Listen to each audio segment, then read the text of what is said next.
eventually write your story about, okay? So those are the two things you need to do before we're done today. Your chart and the list of ideas. This year is going pretty good. It's kind of different from last year. I have a high GPA, I'm doing good in all my classes, and now I'm a peer mentor. I think it's a little bit more relaxed because they trust us a little bit more because we're sophomores. It's more difficult, like you have to think more than you did last year. Like last year was like a piece of cake, and then this year it's like, not. It's not the work that's harder, it's just the teachers, they're pushing us a little harder. This year we're learning like a lot in one class than we did last year. In many ways, the second year was as hard as the first year because we're building a plane while we're flying it. And so just staying on top of planning and problem solving and problems that come up for the first time while we've got our daily operations of running a school and teaching kids. We're so different from other schools, and our faculty are getting used to it. Our kids have never seen anything like it. So the degree to which we all adhere to a common set of practices and expectations and beliefs and model those every day, we've improved over time. It took some time to really get to that place, but now that we're there, I've just seen kids blossom and grow and just take some risks that I don't think they were ready for at the beginning. I do see them improving academically. It's been really enjoyable. Like I like a lot of these kids and hanging out with them. We made some very lucky decisions last year in big picture. Our overall program, our overall schedule and things like that, we want to stick with it for another year because they seem to be generating the results we want to see. Where we did best is literacy and in-school culture. I mean, kids came back to the school this year and they were glad to be here, and we didn't have the same pushback as we did in the first year with sort of student discipline and resistance. The old students are moving forward, and the new students, we knew how to start the year better than a year ago. I've learned that when you set clear standards to them and you have a sense of urgency and really hold them accountable and work hard to hold them accountable, that they will rise to that. You know, they know what is best for them inside. Expectations were high and hopes were high, and so positive signs of growth was really a relief.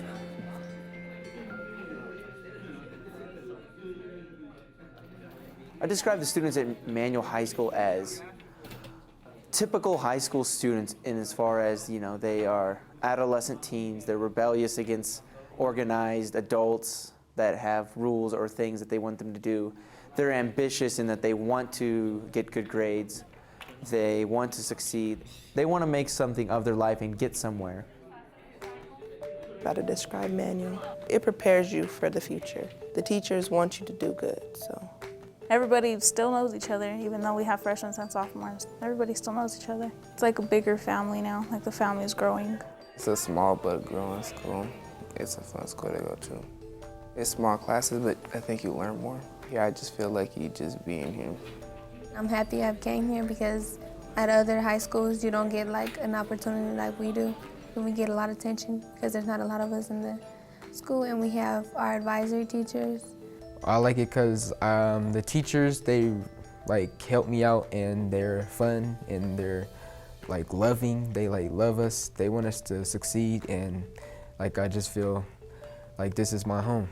A lot of teachers have stepped up their urgency in their classrooms as far as, you know, like you may be behind a grade level in your knowledge, and so we need to work a little bit harder and utilize every moment. And so they're stepping up to that. No kid is a bad kid, so they're all good kids. I like them, and I'm starting to connect with some, and that obviously makes it easier to teach because you have a relationship.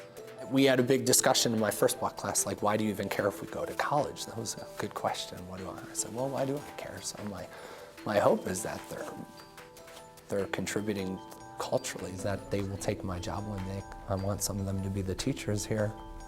So that would be my hope, is that they can feel like they have choices.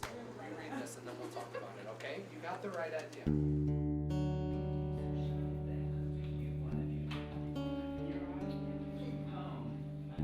As much as I want them to have fun and be creative, it's still an academic class, so understanding that there's deadlines and there are skills. It's not just come in and do graffiti, which a lot of them think is their art form of choice.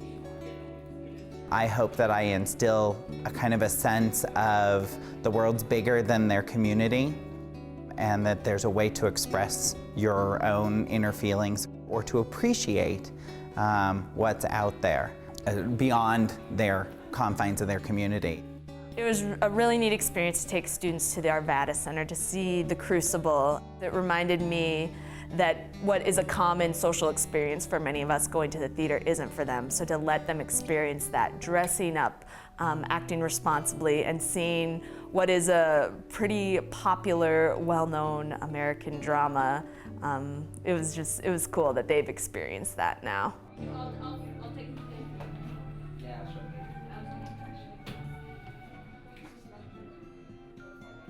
Through the Innovation Schools proposal that was approved recently, now we have more charter-like conditions.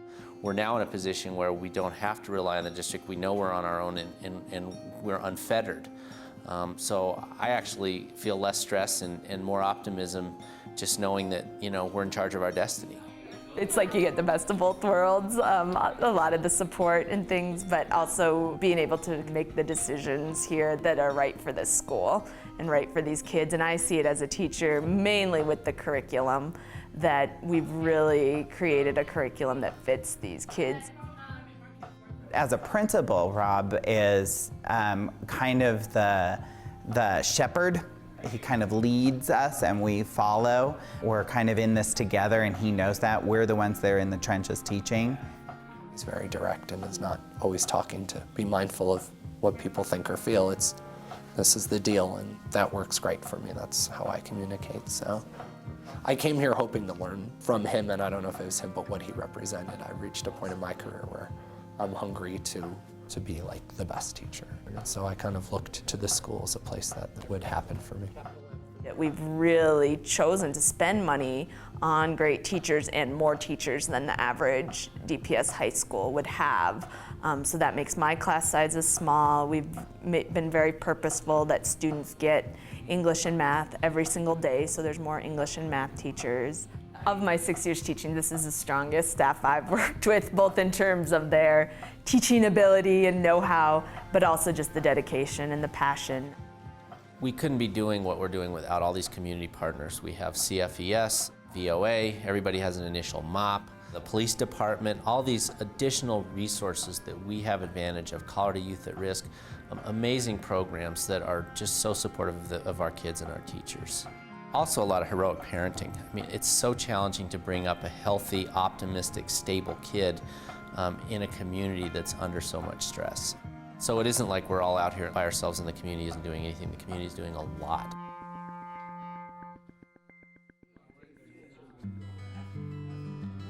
You know, there's a great sense of purpose for me here. I think there's a lot of things that I have started here that I think have got my interest in. I'm really dedicated into seeing these things work out and grow for the future. I actually wake up looking forward to work. Yeah, I feel like I'm doing something as a teacher. I just feel like so proud of the staff and I feel so proud of the kids. And you know, you can look at it half empty or half full. Our dropout rate or our attrition rate is higher than we'd like. Our scores are lower than we'd like. But we're showing progress in virtually every category.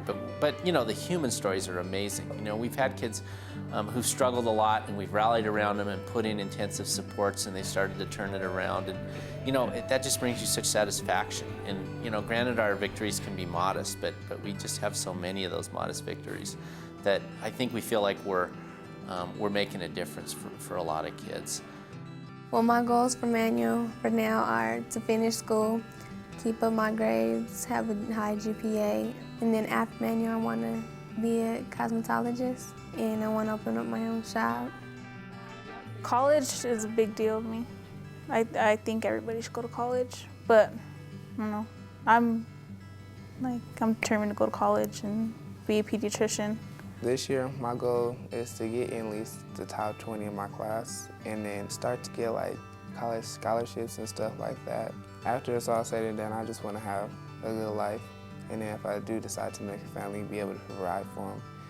I want to end this school year out with straight A's. That's my goal. Is it gonna happen? I'm going to make it happen.